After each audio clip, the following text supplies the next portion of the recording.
اللهم صل على سيدنا ومولانا محمد. بسم اللہ الرحمن الرحیم. السلام علیکم ورحمۃ اللہ وبرکاتہ. کیا حال ہے صاحب کا؟ الحمدللہ رب العالمین والصلاة والسلام علی اشرف الانبیاء والمرسلین وعلی آلہ واصحابہ اجمعین. قال اللہ تعالی وتبارک فی القرآن المجید والفرقان الحمید. بسم اللہ الرحمن الرحیم. وَلَقَدْ يَسَّرْنَا الْقُرْآنَ لِلذِّكْرِ فَهَلْ مِن مُدَّكِرٍ. صدق اللہ مولانا العظیم وصدق رسولہ النبی الکریم الرؤوف الرحیم. اللہم نور قلوبنا بالقرآن وزین اخلاقنا بالقرآن وادخلنا الجنة بالقرآن ونجنا من النار بالقرآن. قال اللہ تعالی وتبارک فی شان حبیبہ مخبرا وآمرا ان اللہ وملائکتہ یصلون علی النبی یا ایھا الذین آمنوا صلوا علیہ وسلموا تسلیما. الصلاۃ والسلام علیک یا رسول اللہ وعلی آلک واصحابک یا محبوب رب العالمین. حمد و صلاۃ کے بعد عالی مرتبت ذی وقار محتشم علماء کرام حضرات سامعین، السلام علیکم ورحمۃ اللہ وبرکاتہ. نماز مغرب کے بعد فوری میں نے پہنچنا تھا، لیکن میں کاریاں سے جب نکلا تو گلیانہ میں ٹریفک میں پھنس گئے. پھر وہاں سے بڑی مشکل واپس نکل کے ہمیں گجرات کے راستے آنا پڑا، تو تقریباً پونا گھنٹہ ایک گھنٹہ ضائع ہو گیا، جس کے سبب سے آپ لوگوں کو بہت ساری تکلیف اٹھانا پڑی. خیر، آپ کا یہ وقت ذکر و فکر میں بسر ہوا ہوگا. اللہ اس کی برکتیں آپ سب کو نصیب فرمائے. کتاب رحمت قرآن مجید سے جو کلمات میں نے تلاوت کیے ہیں، ان میں ارشاد فرمایا گیا ہم نے نصیحت کے لیے اس کتاب کو آسان کر دیا ہے. کوئی ہے جو اس سے نصیحت حاصل کرے، ہماری ہدایت کے لیے، اخروی نجات کے لیے، دنیا کی زندگی کو خوبصورت بنانے کے لیے کتاب اللہ کا نزول ہوا. اور یہ اس کتاب کے نزول کا بنیادی مقصد ہے، جس کو عمومی طور پہ ہم فراموش کر چکے ہیں. اس فراموشی کے سبب آج ہم دنیا کے اوپر عددی کثرت کے باوجود بھی ذلت اور رسوائی کے گڑھوں میں گرے ہوئے ہیں. اتنی تعداد ہماری کبھی نہیں ہوئی تھی جتنی اس وقت دنیا کے اوپر مسلمانوں کی اب تعداد ہے. دنیا کی 6 ارب آبادی میں سے تقریباً 2.25 ارب مسلمان ہیں. 56-57 باقاعدہ اسلامی ریاستیں ہیں، اور اس کے علاوہ اللہ نے ہمیں مختلف معدنیات سے، تیل جیسی دولتوں سے مالا مال کیا ہے. ایٹمی طاقت بھی ہم خیر سے ہیں، لیکن اس کے باوجود جو ذلت، جو نکبت، رسوائی، پستی اور ذوبحالی ہمارا مقدر ہے، ماضی میں اس کی کوئی مثال نہیں ملتی. ہمیں استرداد کا، ویٹو کا حق بھی حاصل نہیں ہے. دنیا کی نظروں میں ہماری بے توقیری اور ناقدری کا عالم یہ ہے کہ دنیا کے جس خطے پر بھی کوئی خون بہہ رہا ہے تو آپ غور کرو تو وہ مسلمانوں کا خون بہہ رہا ہے. 1 انچ بھی جگہ پوری کائنات پہ ایسی نہیں جہاں خون کی ارزانی ہو اور وہ خطہ کفار کا ہو. جہاں بھی خون بہہ رہا ہے وہ ہمارا خون بہہ رہا. اتنی سستی حرمت اور بے توقیری کبھی نہیں ہوئی تھی. میرے اور آپ کے آقا و مولا حضور نبی رحمت صلی اللہ علیہ وآلہ وسلم نے قرب قیامت کے فتنوں کا ذکر کیا اور اس دور میں آنے والی مصیبتوں کا بیان ارشاد فرمایا. اور کہا کہ ایک وقت آئے گا کہ تمہاری مثال ایسے ہوگی جس طرح بھوکے پلیٹ کے اوپر جھپٹ پڑتے ہیں، تو تم اس طرح لوگوں کی ہوس زدہ نگاہوں کا شکار ہوگے اور لوگ تمہیں اس طرح نوچ نوچ کے کھائیں گے۔ تو صحابہ نے عرض کی، یا رسول اللہ کیا اس وقت ہم تھوڑے ہوں گے؟ فرمایا نہیں، اس وقت تمہاری تعداد بہت ساری ہوگی، لیکن تم ہوگے جھاگ کی طرح، سیلاب کے اوپر اٹھنے والی جھاگ کی طرح تم بے وزن اور بے توقیر ہوگے۔ دنیا کے اوپر تمہاری کوئی قدر نہیں ہوگی، تمہیں کوئی پوچھنے والا نہیں ہوگا۔ عرض کی یا رسول اللہ اس کا سبب؟ فرمایا تمہیں ایک مرض لاحق ہو چکا ہوگا، اور اس مرض کا نام بھی بتایا، الوہن۔ عرض کی مل وہن یا رسول اللہ صلی اللہ علیہ وآلہ وسلم، حضور وہن کیا ہے؟ قال حب الدنیا و کراہیت الموت، دنیا کی محبت اور موت کا ڈر، یہ ایسی بیماریاں ہیں جو تمہیں کھا جائیں گی، اور تم وہن میں مبتلا ہو کر کے بے توقیر ہو جاؤ گے، اور بے توقیری کی زندگی تمہارا شعار ہوگا۔ اور آج دیکھ لیجئے، آج ہم کٹ رہے ہیں، لٹ رہے ہیں، پٹ رہے ہیں، لیکن ہم پھر بھی شاد کام ہیں۔ 56-57 اسلامی ملکوں کے حکمران غیرت کی چادر پھاڑ چکے ہیں، ہماری بیٹیاں غیروں کے نرغے میں ہیں۔ ایک وہ وقت تھا کہ دیبل کے ساحل پہ ایک بیٹی ناہید نے پکارا تھا تو محمد بن قاسم اللہ کے قہر کی بجلی بن کے آیا تھا، اور آج کتنی بیٹیاں غیروں کے نرغے میں ہیں، ہے کوئی ان کی فریاد سننے والا؟ کوئی آکھے وارث شاہ نو اج قبراں وچوں بول، اج کتاب عشق دا کوئی اگلا ورکا پھول، ایک روئی سی تی پنجاب دی تو لکھ لکھ مارے وین، اج لکھاں تیاں دیس تیرے دیاں وارث شاہ تینوں کہن، آفیہ بیٹی قوم تیری دی روے تے کرلاوے، کیڑا او دے اتھرو پونجے کیڑا چپ کراوے، اج دین نبی دا وانگ یتیماں کر کر تکے کھاوے، کتھوں لباں عمر بہادر جڑا روندے نوں گل لاوے۔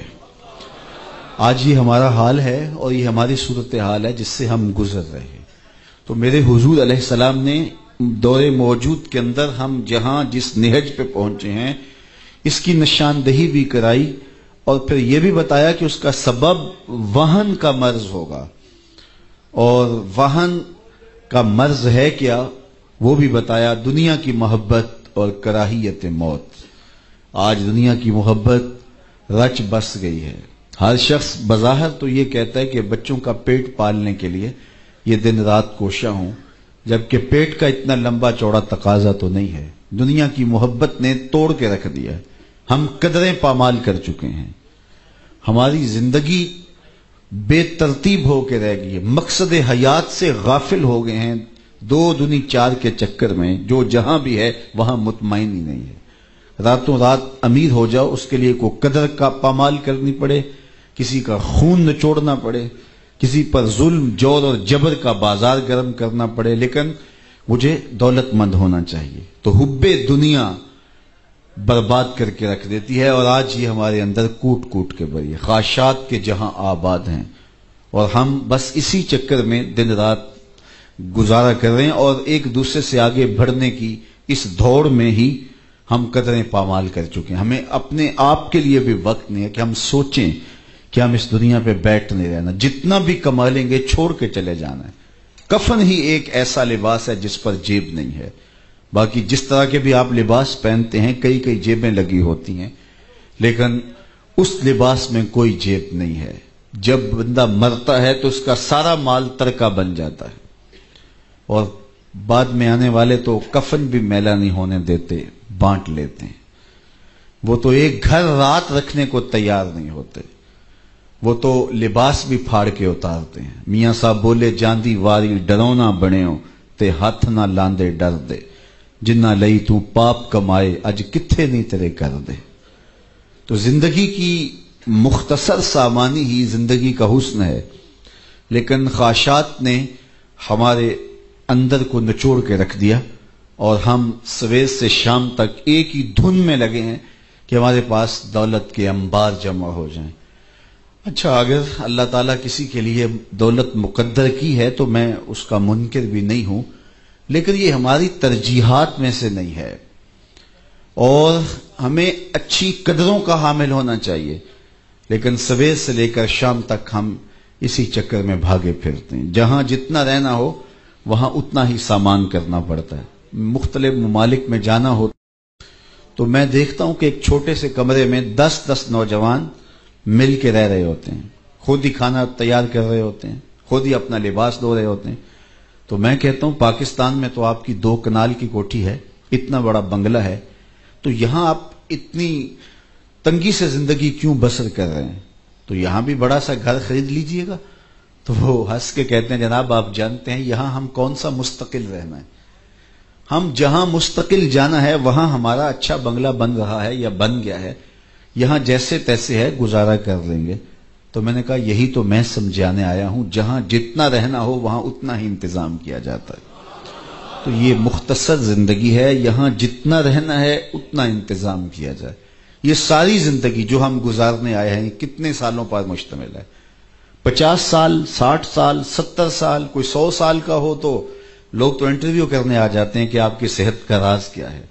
60-70 سال یہ ساری زندگی, اور آخرت کا ایک دن 50,000 سال کا. 50 سال کا نہیں, 50-100 سال کا نہیں, 50,000 سال کا ایک دن, اور اس کے بعد نہ ختم ہونے والی زندگی.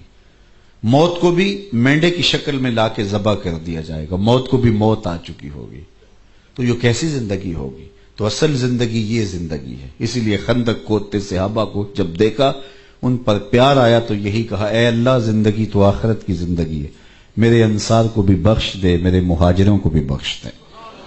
تو اصل زندگی آخرت کی زندگی ہے. لیکن دنیا حلم میٹھا خواب ہے, اور یہاں اس خواب سے بندے کی جب آنکھ کھلتی ہے تو پھر سمجھ آتی ہے, اور خواب میں بندہ ہچکورے لے رہا ہوتا ہے. تو ہم ان عجیب کیفیات کے اندر زندگی بسر کر رہے ہیں, جبکہ اصل حقیقی سرمدی اور نہ ختم ہونے والی زندگی آخرت کی زندگی ہے. وہ ایک فقیر تھا, تو اس نے بازار میں گزرتے ہوئے لوگوں کو دنیا میں کھوئے ہوئے دیکھا, تو اس کے دل میں ترس اور محبت کے جذبات پیدا ہوئے. تو اس نے لوگوں کو کہا کہ تمہارے اس رویے سے بڑا ازردہ ہوا ہوں, یہ دنیا ہی سب کچھ نہیں ہے, آؤ میں تمہاری رب سے صلح کروا دوں. تو میں نے اس سے بات کی ہے, تو وہ کہتا ہے ان بندوں کو میری دہلیز پہ لے آ, ایک آنسو سے سارے گناہ معاف کر دوں گا, ماضی سارا دھل جائے گا صرف اشک ندامت سے. اللہ اکبر. تو لوگ اس کا الٹا مذاق اڑانے لگے, تو وہ کھڑا ان کے رویے سے تنگ دل ہو کے رونے لگا.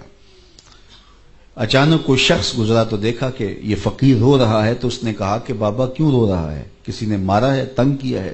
اس نے کہا ایسا کوئی واقعہ نہیں ہوا, بلکہ ان کے رویے نے مجھے رلا دیا ہے. کیا ہوا؟ کہا ان کو دنیا میں کھوئے ہوئے دیکھا تو میرا خیال ہوا ان کی رب کی صلح کروا دوں, تو وہ تو مانتا ہے, یہی نہیں مانے, تو مجھے ان کی بے حسی پہ رونا آ گیا کہ یہ سمجھتے نہیں ہے 4 دن کی زندگی ہے. اگلے دن وہی شخص قبرستان کے قریب سے گزرا, دیکھا کہ وہ فقیر, وہ درویش وہاں قبرستان میں کھڑا رو رہا تھا. تو وہ پھر رو گیا, کہا بابا بازاروں میں بھی روتا ہے, قبرستانوں میں بھی روتا ہے, آج کیا مسئلہ ہے؟ کہا میرا مسئلہ کل والا ہی ہے. کہا کیا مطلب؟ کہا کل بازار والوں کے قریب سے گزرا تو میرا خیال ہوا کہ ان کی رب کی صلح کروا دوں, تو وہ تو مانتا تھا, وہی نہیں مانے, اور ان سے مایوس ہو گیا تو آج ادھر نکل آیا, تو آج میرا خیال ہوا ان قبرستان والوں کی رب کی صلح کروا دوں. تو اس نے کہا آج کیا بنا؟ کہا آج یہ مانتے ہیں, وہ نہیں مانتا. آج اس کی رحمتیں برسنے کے لیے آمادہ ہیں, وقت آج میرے پاس بھی ہے, آپ کے پاس بھی. کل یہ سب کچھ نہیں ہوگا, ہاتھ سے نکل چکا ہوگا. آنکھیں جب بند ہوں گی تب آنکھیں کھلیں گی, لیکن پھر کیا فائدہ؟ آج تو اس کی رحمتیں آواز دے رہی, یا ایھا الانسان ما غرک بربک الکریم. مجھے بتاؤ کوئی یوں بھی محبت سے پکارتا ہے باغیوں کو, سرکشوں کو؟ کبھی آپ نے مجرم کا پولیس کو تعاقب کرتے دیکھا ہوگا, سرکش شاگرد کے پیچھے استاد کو دوڑتے دیکھا ہوگا, نالائق بیٹوں کی مرمت باپ کو کرتے دیکھا ہوگا, لیکن پیار کا یہ روپ بھی کبھی دیکھا کہ جو اس کے حکموں کو توڑ کے جا رہا ہے, سرکش ہے, متمرد ہے, اس کے حکام سے منہ پھیر کے بغاوت کر کے جا رہا ہے, اس کو اس کی رحمتیں آواز دے رہی ہیں, یا ایھا الانسان, او بھاگنے والے انسان, ما غرک بربک الکریم, آجا پلٹ کے, تیرا رب بڑا ہی کریم ہے. میں کہتا ہوں ساری دنیا کے شہد نچوڑ دیے جائیں اتنی مٹھاس نہ ہو جتنی لفظوں کے اندر مٹھاس رکھ دی گئی ہے۔ باغی اور سرکش کو آوازیں دی جا رہی ہیں، او بھاگنے والے آجا پلٹ کے، تیرا رب بڑا ہی کریم ہے۔ اللہ اکبر۔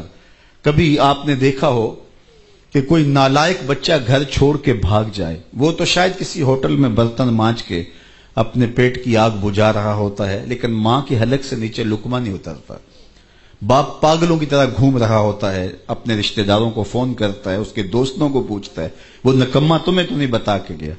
اخبارات میں ٹیلی ویژن پہ اشتہار چھپتے ہیں کہ اس طرح کا اس کا حلیہ ہے، وضع قطع ایسی ہے، اٹھنے بیٹھنے کا سٹائل یہ ہے، بولنے کہنے کا انداز یہ ہے، اتنی عمر ہے، قد کاٹ ایسا ہے، اتنے دنوں سے میرا بیٹا گھر سے گم ہے، اگر کسی کو ملے تو اس نمبر پہ اطلاع کرے، اتنا انعام دیں گے۔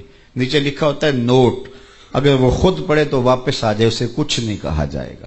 اور جب بھی کبھی میں اس قبیل کا اشتہار دیکھتا ہوں تو میری نظر اٹھ کے اس آیت پہ آتی ہے۔ مالک بھی کہہ رہا ہے، او بھاگنے والے انسان، ما غرک بربک الکریم، آجا پلٹ کے، تیرا رب کریم ہے، کچھ نہیں کہے گا۔ اللہ اکبر۔ تیرے سارے گناہ معاف کر دے، آنا تو نے ہے ہی، پھر جو کفن میں منہ چھپا چھپا کے آتا پھرے گا، پھر جو لوگ تجھے کندھوں پہ اٹھا کے لائیں گے، اچھا نہیں ہے اپنے قدموں سے خود ہی چل کے آ جا، کھلے منہ آ جا، اس کی رحمتیں تیرا استقبال کرنے کے لیے آمادہ ہیں۔ ما غرک بربک الکریم۔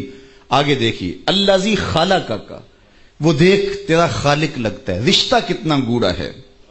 ماں کا اور بیٹے کا جو رشتہ ہے، مجھے بتاؤ دنیا کے کسی ترازو پہ ماں کے پیار کو تولا جا سکتا ہے؟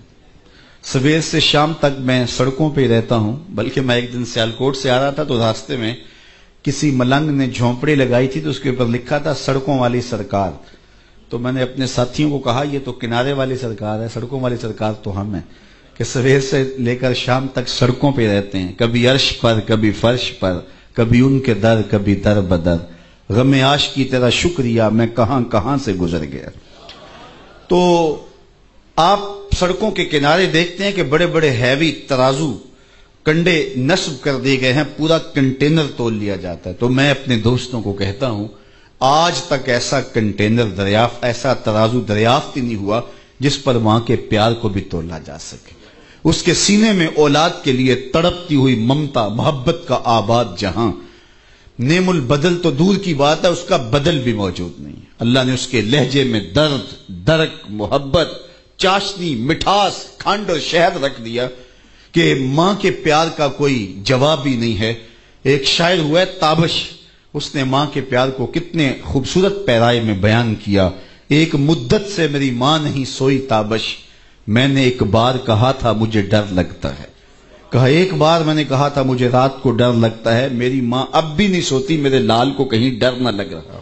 تو یہ ماں کا اولاد کے ساتھ پیار ہے، اولاد کے دکھ جھیل لیتی ہے، اولاد کو سکھ پہنچانے کے لیے خود دکھ برداشت کرتی ہے۔ کسی کے گھر کے برتن بھی مانجنے پڑے تو ماں اس سے بھی گریز نہیں کرتی۔ شہر میں آ کر پڑھنے والوں بھول گئے ہو کس کی ماں نے کتنا زیور بیچا ہے۔ مائیں اولاد سے اتنا پیار کیوں کرتی ہیں؟ تو اس کا ایک ہی جواب آپ دیں گے کہ ماں نے اولاد کو جنم دیا ہے۔ بس یہی، اگر آپ اچھی طرح سے اس پہ غور کریں جو کہنے جا رہا ہوں تو میں سمجھوں گا کہ میرے آنے کی قیمت طے ہو گئی اور آپ کے آنے کا مقصد پورا ہو گیا۔ ماں اولاد سے اتنی محبت اس لیے کرتی ہے کہ ماں نے اولاد کو جنم دیا ہے۔ جس نے جنم دیا ہے وہ اتنا پیار کرتی ہے تو جس نے خلق کیا ہے وہ کتنا پیار کرتا ہوگا۔ ماں نے جنم دیا ہے، خلق نہیں کیا، تو جنم دینے والی کے پیار کو کسی ترازو پہ نہیں تولا جا سکتا۔ جو خالق ہے، جس نے دستے قدرت سے بنایا ہے، تو اس کی محبت کا عالم کیا ہوگا۔ تو ماں کی گود چھوڑ کے بچہ بھاگ جائے تو ماں آواز دیتی ہے پتر آ جا، اتنی ٹھنڈی چھاؤں کہیں سے نہیں ملے گی۔ اور مالک کی دہلیز چھوڑ کے جب بندہ بھاگتا ہے تو مالک کی رحمتیں آواز دیتی ہیں یا ایھا الانسان ما غرک بربک الکریم، او بھاگنے والے آجا پلٹ کے، میں تیرا رب بھی ہوں اور کریم بھی ہوں۔ الذی خلقک، میں تیرا خالق بھی لگتا ہوں، دیکھ میرا تیرا رشتہ کتنا گوڑا ہے۔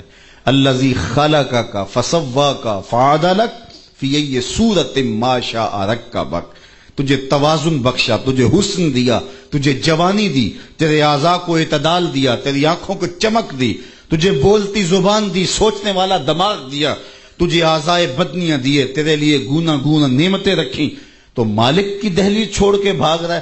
آجا، کل تو تو نے آنا ہی ہے، آج وقت ہے۔ وہ ہمارے دیہاتوں میں کہتے ہیں جب زمین وتر میں ہو نا تو بیج ڈالیں تو جلدی اگ جاتا ہے، اور جب زمین وتر سے نکل جائے تو پھر کوئی فائدہ نہیں ہوتا۔ آج زندگی کی زمین وتر میں ہے، موسم اچھا، پانی وافر، مٹی بھی زرخیز، جس نے اپنا کھیت نہ سینچا وہ کیسا دہقان۔ آج ساوی نے کھلے راوی نے انج ٹوک نوکھڑے ٹکڑے نہیں۔ یہ روز روز وقت نہیں آتے، وقت پر کافی ہے ایک قطرہ بھی آب خوش ہنگام کا، جل گیا جب کھیت برسا می تو پھر کس کام کا۔